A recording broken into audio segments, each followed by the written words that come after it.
Well, I was reminded of a funny story. I must have heard a minister tell this 25, 30 years ago. It's an old joke about the monk who he wants to become a monk. He joins this monastery and goes to see the abbot about joining up. And he says, well, you know, if we take a vow of silence here, you really only get to speak once a year, and 2 words, that's all. Once a year, that's it. And so he wants to become a monk. And so he joins up, and a year goes by, and finally has his meeting with the abbot, and the abbot says, all right, 2 words, what do you want to share? He says, bed hard. The abbot said, I see, okay. So year goes by again, goes in, and it's like, all right, what do you have to say this year? And he says, food bad. I see, says the abbot. Goes back. Another year goes by, and again, the day arrives when he's able to say something. He has 2 words. The abbot says, what do you have to say for yourself? The monk says, I quit. The abbot says, well, I'm not surprised. Ever since you got here, you've done nothing but complain.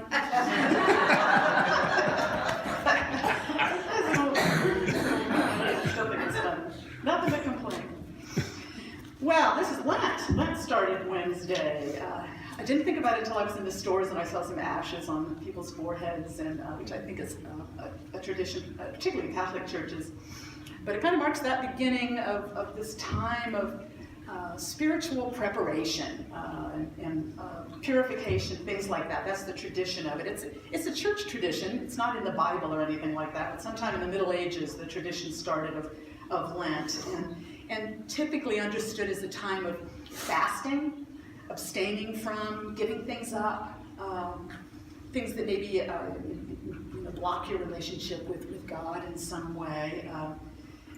Sometimes it seems like it's practiced in kind of an ineffective way. I remember years ago I had a friend who always gave up something for Lent, usually something food-related or something like that, something she liked. I remember one year it was beer and chocolate. Got dropped out gave up for Lent, and then picked up with gusto the day after Easter. It's kind of a temporary giving up thing. So the effects of that, I don't know about the impact of that, on our spiritual lives, if it's just that kind of external abstaining from or giving things up. Lent in unity has always been understood as an inward thing. We believe that's the way Jesus taught it too. He wasn't much for the outer shows of, putting on, making yourself look miserable, like you've really suffered and you're giving up everything for Lent. He said, no, keep it secret, and your Father who sees in secret will reward you. It's a similar kind of idea. Charles Fillmore, co-founder of Unity, has a little book, a little chestnut wisdom called Keep a True Lent. And it's about that idea. It's really an inner thing. It's more about examining our own thoughts and beliefs and seeing what's there that might be limiting us. A false idea about ourselves or others, or about the possibilities for us in our lives. There's some really wallop in giving up something like that. A limiting idea about ourselves, because limited ideas limit us, don't they? Limited ideas limit us, and we're not always aware of it when we're in the grip of one, when we're thinking in a limited way about who we are and what's possible for us and what's possible for our communities, and our lives in general. Fillmore talked about this process of kind of abstaining or giving up or fasting. He says we abstain from error thinking and meditate on truth.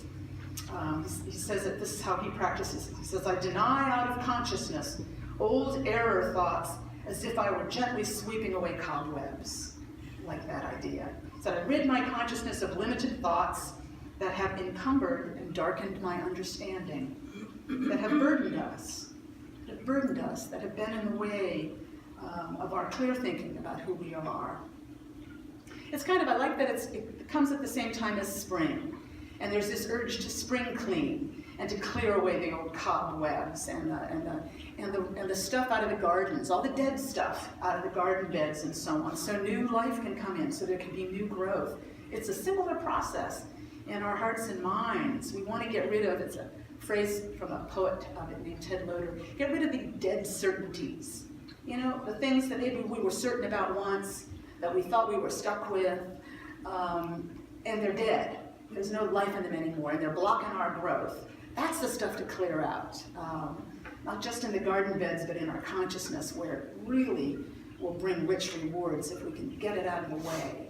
These dead certainties, these ideas that we know all that's possible for us, we've known it for a long time, this can't be fixed, I can't do this, I can't do that. Those kind of dead certainties blocking the pores of our lives, that's what we need to clear away so that new things can grow. So how do we do it?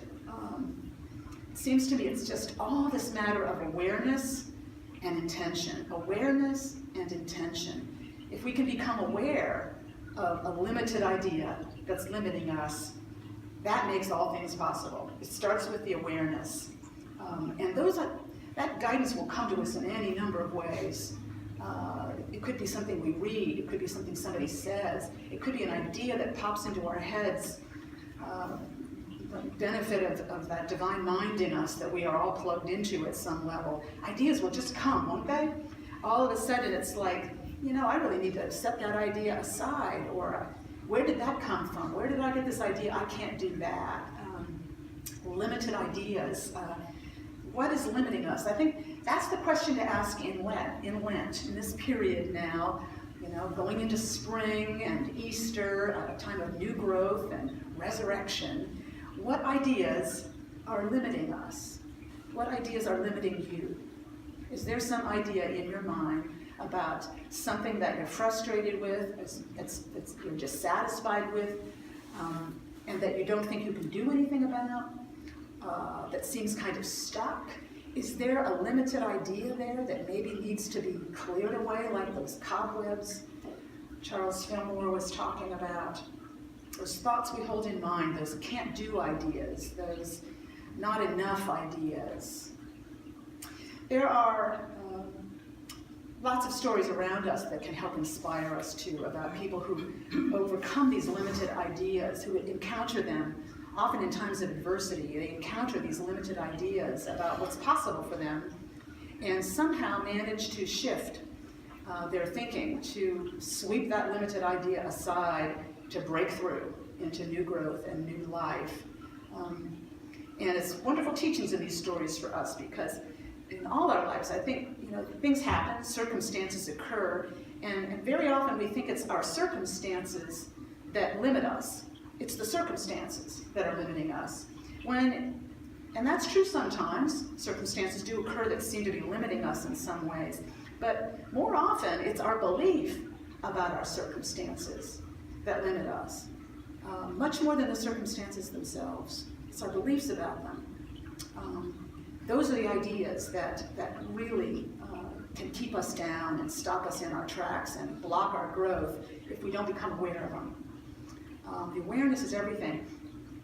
I was looking again at a couple of lectures they're both Amy's, a couple of Amy's, and a woman named Amy Mullins. I don't think I've ever shared about it. Maybe some of you have caught some of her. She's got a lot of lectures online, and she does a lot of motivational speaking. But she's this beautiful woman. Who had a lot of adversity from circumstances early in life. She was born, apparently, without fibulas in her leg, which somebody who knows anatomy better than me can tell me where that is. You probably know, Robin. Is it the back of the leg or something? The side of the leg. She was born without fibulas for some reason. And by the age of 1, she had to have her legs amputated down here. And so she was in all kinds of medical care and physical therapy and so on in childhood. And she dealt up close hand with what it's like to face adversity and circumstances that seem very, very limited. In one of her talks on TED, I think, she talked about how we really need to change our language about the disabled. And it's something that really woke me up to it, how that can really, that belief about what it means to be disabled, and what the possibilities are for somebody who's disabled, how they can really limit people. They're very limiting. And Amy Mullins, in one of her talks, she describes, she goes through the dictionary in her thesaurus, the synonyms for disabled. And this is what you find if you look up disabled in a thesaurus. Crippled, helpless, useless, wrecked, stalled, maimed, wounded, mangled, lame, mutilated, worn out, impotent, paralyzed, handicapped, decrepit, laid up, done in, cracked up, counted out. And then it has antonyms: healthy, strong, capable. She said it made her cry reading the list. Like, you can't be healthy and strong if you're disabled. You can't be competent. You can't be powerful if you've got some kind of physical disability. It's in our language, doing a whammy on people dealing with a disability, so that in addition to dealing with physical challenge, they have to deal with this mindset of how tremendously limited you are, how tremendously limited the possibilities are for you. And she makes it really clear, we need to change our language about this. She says, I'm an amputee, but I'm not disabled. I'm not powerless. I'm healthy, I'm strong, I'm powerful. And she was blessed. She shares some stories about some of the ways she was, blessed by people who communicated that idea with her as a child, despite all the language in our culture and everything. She mentioned, for instance, she had a wonderful doctor, a pediatrician, when she was a little girl. And she remembered distinctly a particular physical therapy session. She was 5, and working with prostheses of some kind, I'm assuming, and they would have her working with these colorful bands. I don't know how they do that in physical therapy, but she hated it, these physical therapy sessions. And she said at one of them, the doctor came in, as that he wears these colorful bow ties. He was like a perfect kid's doctor. But he came in and he said, Amy, what a powerful little girl you are. You're going to break those bands. And it gave her a new idea about herself. Powerful, strong. Took that in. That's a nourishing idea, not a limited idea. That's a nourishing idea that will nourish and strengthen you. And she took it in. So she's got a wonderful message to give people, that we might be putting limits on people instead of opening doors for them. If these are the ideas we're holding in mind about people dealing with physical challenges, that they're disabled, that they're powerless. She says we should be teaching our children. She says parents work so hard to protect their children from adversity so that they don't have to face any adversity. But she says, really what's the more important thing and powerful thing to teach our children is how to deal with adversity well. How to deal with it well. If challenges come along, you're strong, you're powerful, you can work through it. You'll find your way. You're creative, you're smart, you're strong. We should be helping our children do that, because she says our ability to adapt is one of our strongest human capabilities. Our ability to adapt to circumstances, to things that occur. She's become kind of a remarkably powerful woman now. She became a medalist in Paralympics, of course.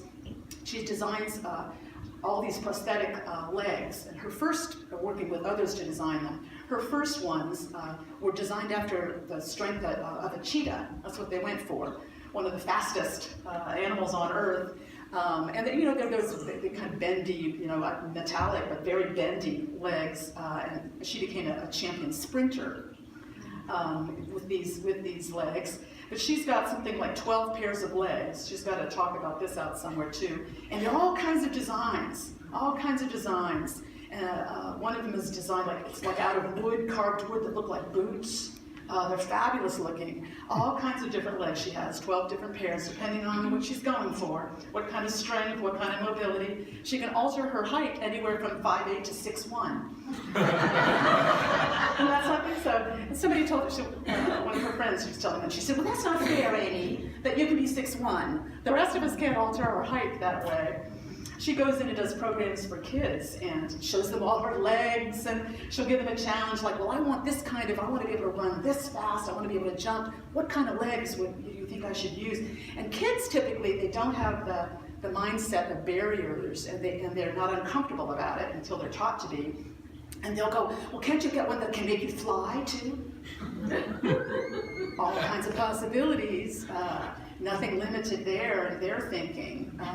And nothing limited in hers now. She's defined a new kind of way of, she's powerful. There's nothing disabled about her. Yeah, she had some amputations done, but nothing weak about her, nothing disabled about her. Inspiring person. And she doesn't even like the phrase about overcoming adversity. Yeah, adversities come, we meet them, and we work with them, and they propel us into greater power and strength. That's what she's kind of demonstrated. It was a similar thing. She became aware of the language, the limited ideas that threatened to limit her, and she refused them. She set the intention of, I'm going to be powerful. I'm not going to take in these limited ideas circulating around me.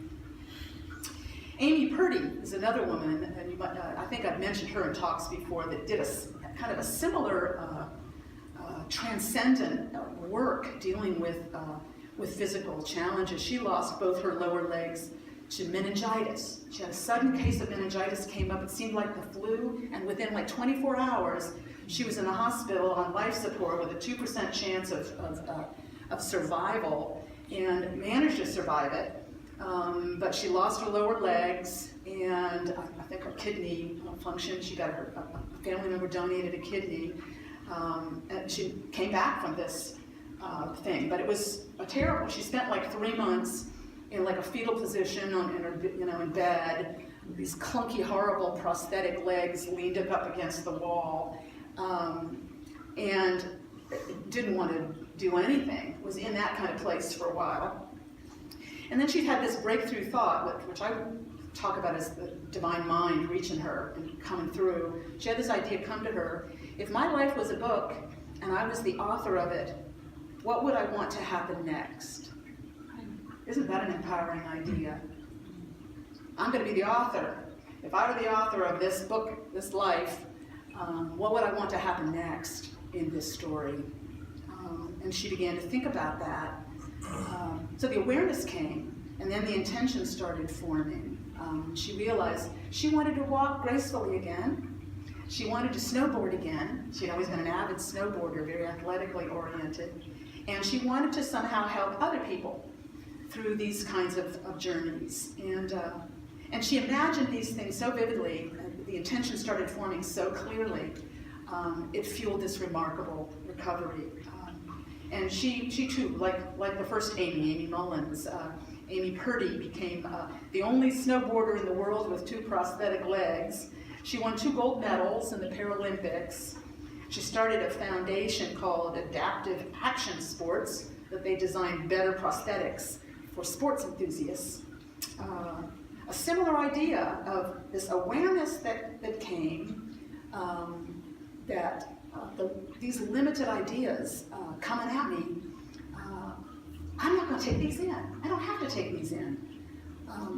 What are the possibilities for me? What can I imagine? But I think it starts with the awareness of a limited idea and beginning to think our way out of that. Am I really stuck with this?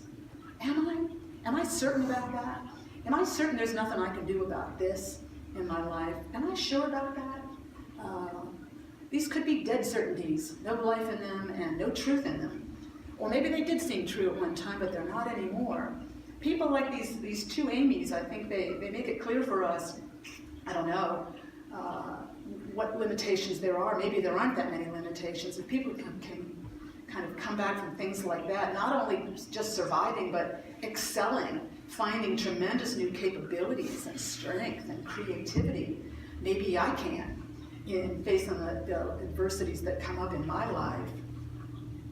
So it seems to me that's a great thing to reflect on in this season, just before spring, just before Easter, and all the new life that's going to be springing out all around us. And the new life we want to keep coming forth in us. We're always growing. We're always kind of rebirthing ourselves, I think, getting new ideas, looking at new possibilities for ourselves, our loved ones, our families, our communities. Maybe we could do some exploring for, there's some limited ideas that are limiting us, some dead certainties that it's really time to look closely at and say, I don't think I believe that anymore. I don't want to believe that anymore, and I'm going to sweep that away like cobwebs, like spring cleaning, get it out of my way, and meditate on truth.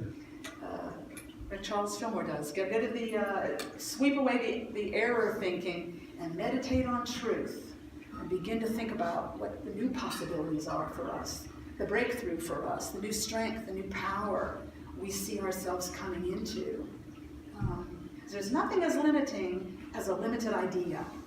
And I think as we look back on our lives, we can see that, times when we were limited by an idea we had about ourselves.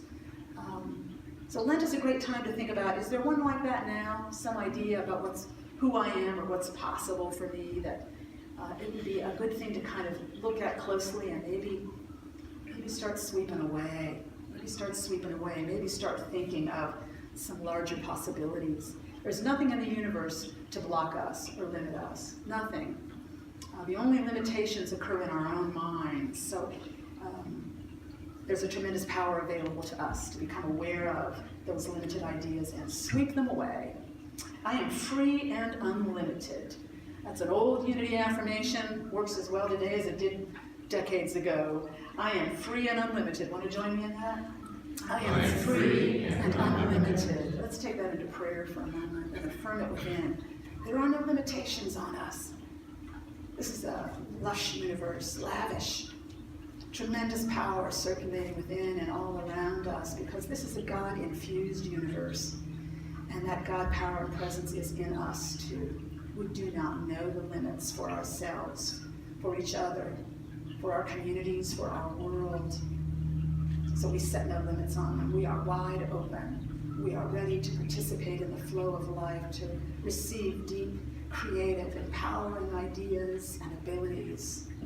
We are wide open to the power and presence of God in our midst, and we are grateful.